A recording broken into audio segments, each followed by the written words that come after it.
which brings us to the Philadelphia 76ers. Did you And I pick Ben think Simmons? the caveat has to be that we don't know what's going to happen with Ben Simmons.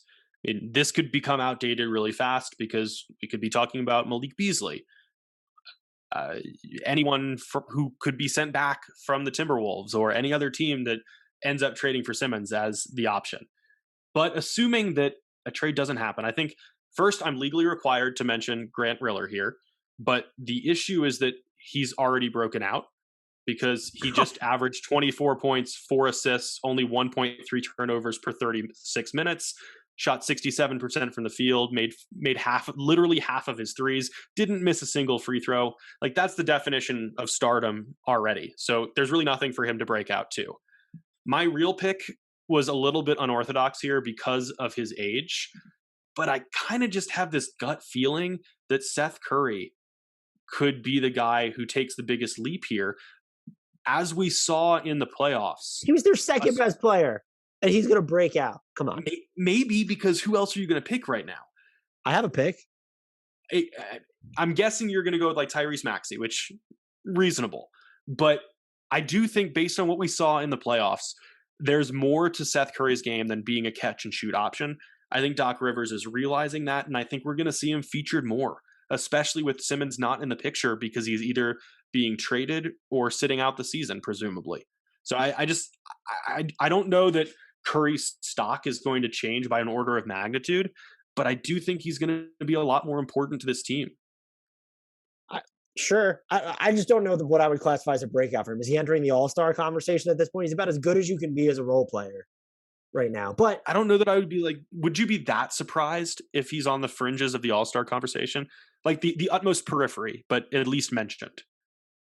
I don't know. He wouldn't be the most shocked. Markelle Fultz would shock me more there. Or you said Patrick Williams. Those would be more surprising to me.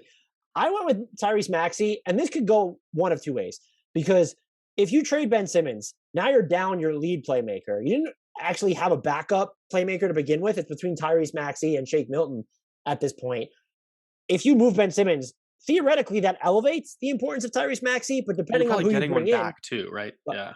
I was getting there. Come on, give me a second. But I still have to undercut this because my pick was ridiculous.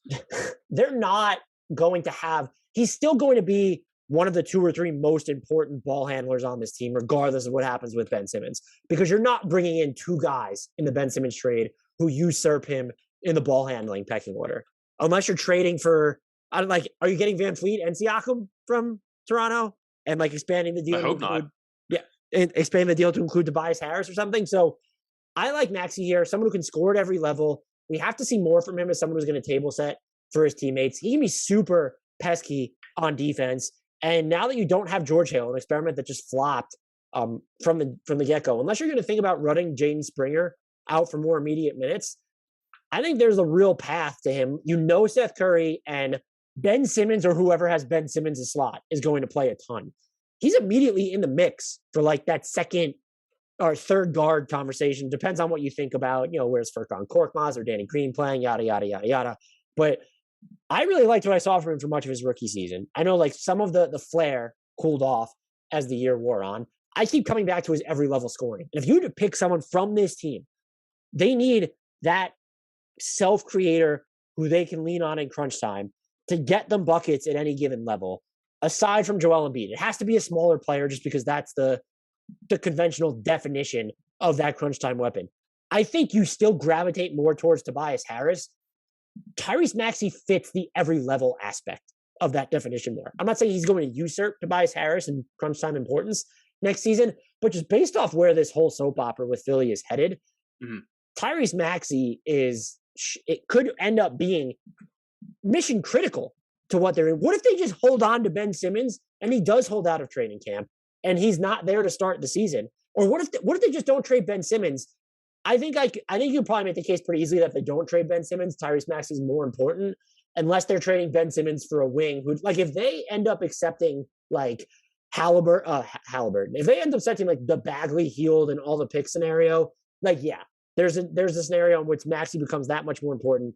They're not going to do that. And so I'm sort of just hedging against the fact that they're going to need him as part of the second unit no matter what. But there is a chance through a Ben Simmons trade, or more likely the lack of one, that he ascends their offensive pecking order this year. And I do want to I think his defense for a rookie can be really unreal. Like he is someone who will harass you and just wear your skin as decoration.